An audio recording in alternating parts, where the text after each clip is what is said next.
निज रास्ता निजे करिथाए नदी सागरे मिसिबा पाई धर्म कर्म जन आत्मा ही सेमंत परमात्मा को भेटई कहा को बदनाम करी खुशी होंतु नहीं कहीं ना से खुशी आपणकर दुखर कारण हो न जाओ कथारे अछि जे पांचे परर मंद तामंद पांचंते गोविंद केवल आत्मविश्वासी मनीष को सफलता पाखरे पहुंचाई थाए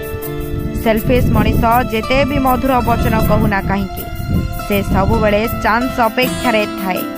स्वार्थ फुलफिल हो गले निज प्रकृत चेहरा सह बाहर को आसी थाए